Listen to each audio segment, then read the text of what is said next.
Hello students, how are you all? Today we are going to start chapter 4 यानी how to use tables in OpenOffice Base। यानी अगर आप LibreOffice use कर रहे हैं या OpenOffice कर रहे हैं या MS Access यूज़ कर रहे हैं, ऑल आर सेम, तीनों के अंदर ही डेटाबेस ही बनाए जाते हैं। अब आप डेटाबेस कैसे बनाओगे, उसके अंदर टेबल्स का यूज़ क्या होता है, तो मैं वैसे आपको बता चुका हूँ, वो मैं आपको टेबल्स के अंदर बता चुका हूँ कि सबसे पहले टेबल्स बनती है, उसके बाद में फॉर्म्स बनते हैं, फिर उसकी क्वेरीज होती है। क्वेरीज का मतलब होता है कि हमें कोई इन्फॉर्मेशन, स्पेसिफिक इन्फॉर्मेशन चाहिए तो हम कैसे निकालेंगे। तो हम सबसे पहले टेबल्स और उसकी प्रॉपर्टीज़ के बारे में समझेंगे।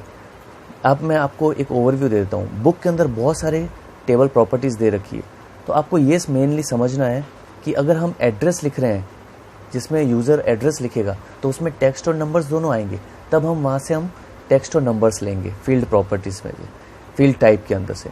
ऐसे ही अगर हम नेम लिख रहे हैं तो हमें टेक्स्ट लिखना है, जिससे क्या होगा, अगर हम टेलीफोन नंबर लिख रहे हैं तो वहाँ पर टेलीफोन नंबर्स, हमको नंबर सेलेक्ट करने पड़ेंगे। इस तरह से होगा ये कि जब यूज़र फॉर्म भरेगा तो ऑटोमेटिकली उसके अंदर अगर वो नंबर्स की जगह टेक्स्ट डालेगा तो मैसेज आ जाएगा कि invalid text is used, only numbers can be used. तो इस तरह से आप इजीली ओपन ऑफिस बेस के अंदर वैलिडेशन डाल सकते हो, और उसके अंदर नीचे फील्ड डिस्क्रिप्शंस भी होते हैं, फील्ड प्रॉपर्टीज़ भी होती है। तो इन सब को कैसे यूज़ करना है वो सब हम इस डेमो के अंदर देखेंगे। तो दिस इज़ द चैप्टर 4, और चैप्टर 5 मैं नेक्स्ट टर्न पे डालूंगा। तब तक आप चैप्टर 3 और चैप्टर 4 को देखें। So this is your personal class, let's get started. Database बनाने के लिए सबसे पहले हम प्रोग्राम्स के अंदर जाएंगे, Microsoft office, open office base खोलेंगे और ब्लैंक डेटाबेस पे क्लिक करने के बाद में हम यहाँ पर अपना फाइल नेम लिखेंगे। जैसा कि आप देख सकते हैं डेटाबेस 2 को हटाएंगे और हम पहले सेव करते हैं फिर काम करते हैं, तो ये एकदम प्रॉपर तरीका है काम करने का। उसके बाद में हम क्रिएट बटन दबाएंगे। क्रिएट करने के बाद में ये हमारी टेबल आ गई, लेकिन हम डिज़ाइन व्यू में जाकर ही काम करेंगे। तो हम क्रिएट में गए, फिर उसके बाद में टेबल डिज़ाइन व्यू पे क्लिक करेंगे। अब हमको यहाँ पर हम किसी भी एक छोटा सा एग्जांपल लेंगे स्कूल का, और हम उस पर काम करना सीखेंगे कैसे डेटाबेस बनाए जाते हैं। तो हमने यहाँ पर लिखा सबसे पहले स्कॉलर नंबर, एक बार हम स्कॉलर नंबर लिख देते हैं।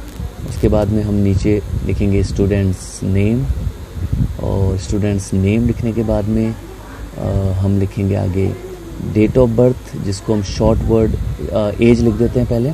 फिर उसके बाद लिखेंगे डेट ऑफ बर्थ, जिसको हम शॉर्ट वर्ड में अगर लिखना चाहें तो DOB भी लिख सकते हैं, तो हम DOB लिख देते हैं। उसके बाद में एड्रेस लिखेंगे। तो इस तरह से एक छोटा सा डेटाबेस हम तैयार कर रहे हैं। अब हमें इसके आगे जो डेटा टाइप लिखा है इसको चेंज करना पड़ेगा।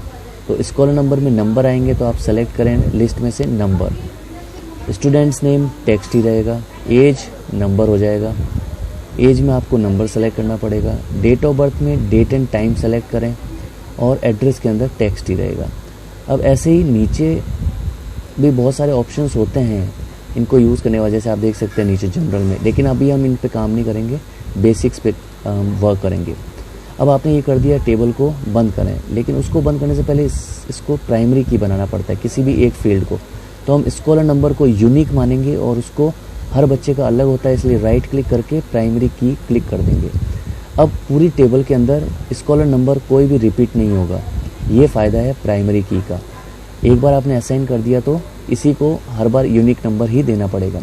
अब आप इसको बंद कर दें और यस करेंगे टेबल को। फिर आप अपना नाम लिखें, यहाँ पर माई फर्स्ट टेबल या माई टेबल लिख सकते हैं, ओके करें। अब हमारी देखेंगे आप टेबल बन गई। अब हम इसमें भी डायरेक्ट एंट्री डाल सकते हैं। तो एक एग्जांपल मैं यहाँ पर डाल के दिखाता हूँ आपको। जैसे मैंने यहाँ नंबर डाला, स्टूडेंट का नाम डाला, और उसके बाद एज डाला, फिर डेट ऑफ बर्थ डाला, फिर एड्रेस डालेंगे, एड्रेस डाल दिया। अब इस तरह से हम यहाँ पर भी कर सकते हैं, लेकिन प्रॉपर तरीका ये नहीं है। अगर हम फॉर्म्स बनाएंगे तो ज़्यादा इजी हो जाएगा, उसमें यूज़र्स भरेंगे और हमारा डेटाबेस अपने आप बढ़ता चला जाएगा और सारे डिटेल्स आ जाएंगी। अब फॉर्म्स कैसे बनाते हैं वो देखते हैं। क्रिएट के अंदर ही आप जाएंगे और आप मोर फॉर्म्स में जाकर यहाँ पर फॉर्म्स विजार्ड पे क्लिक करें। अब फॉर्म विजार्ड के अंदर आप एक बटन दबाएंगे तो एक एक फील्ड आएगा, दोनों दबा देंगे तो सब आ जाएंगे, एक सिंगल करेंगे तो वापस इधर आ जाएगा और वापस से सारे लेफ़्ट साइड में भी आ सकते हैं। अभी हम दोनों एरो दबा के लेफ़्ट किया, फिर हम डिज़ाइन यहाँ से सेलेक्ट कर लीजिए, कोई भी एक ले लीजिए, फर्स्ट वाला भी बहुत अच्छा है। फिर आप नेक्स्ट करके डिज़ाइन सेलेक्ट करें, फॉर्म का कैसा लुक होना चाहिए वो आप लुक सेलेक्ट करें, मैं एक सेलेक्ट कर लेता हूँ। अब उसके बाद में नेक्स्ट किया, यहाँ पर कुछ नहीं करना है, फिनिश दबा दीजिए। ये देखिए हमारा फॉर्म बन गया और पहला नाम भी आ गया जो हमने टेबल में डायरेक्ट डाला था। अब नीचे आप देखिए रिकॉर्ड लिखा हुआ है, यहाँ पर मैं जैसे रिकॉर्ड 1 फिल हो गया, अब क्लिक करेंगे तो रिकॉर्ड 2 का फॉर्म खाली आ जाएगा। अब आप इस फॉर्म को भरेंगे, तो इस तरह से हमने रिकॉर्ड 2 को भरा। अब हम यहाँ पर रिकॉर्ड 2 भरना शुरू करेंगे, तो रिकॉर्ड 2 यहाँ पर हम फिल करेंगे। अब हमारा रिकॉर्ड 2 हमने यहाँ पर फिल कर दिया। इस तरह से हम रिकॉर्ड 3 पे क्लिक करेंगे और रिकॉर्ड 3 भी फिल कर देंगे। अब हम उसके बाद जाएंगे नेक्स्ट रिकॉर्ड के अंदर रिकॉर्ड 4। अब हमने यहाँ पर 4 भी रिकॉर्ड। अब देखिए मैंने एरर क्यों आया, क्योंकि हमने नंबर की जगह टेक्स्ट डाल दिया। ये फ़ायदा होता है डेटा टाइप्स डालने का।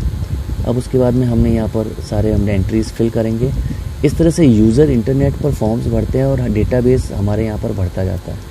अब उसके बाद में ये जब सारा काम हो जाएगा तो हम जब टेबल्स में जाकर देखेंगे तो हमारे ये सारे रिकॉर्ड्स आपको वहाँ पर नज़र आएंगे। Let's see. अब हम यहाँ पर पहले एंट्रीज एक बार भर देते हैं सारी और फिर हम आउटपुट देखते हैं। इसको करते हैं हम माई, इसको बंद करके टेबल्स पे जाते हैं। माई टेबल पे जाएंगे तो देखिए आपको सारे के सारे रिकॉर्ड्स नज़र आ रहे हैं। तो इस तरह से हम काम करते हैं डेटाबेस में। नेक्स्ट टर्न पे हम देखेंगे क्वेरीज कैसे बनाते हैं। So keep watching, keep learning. Thank you.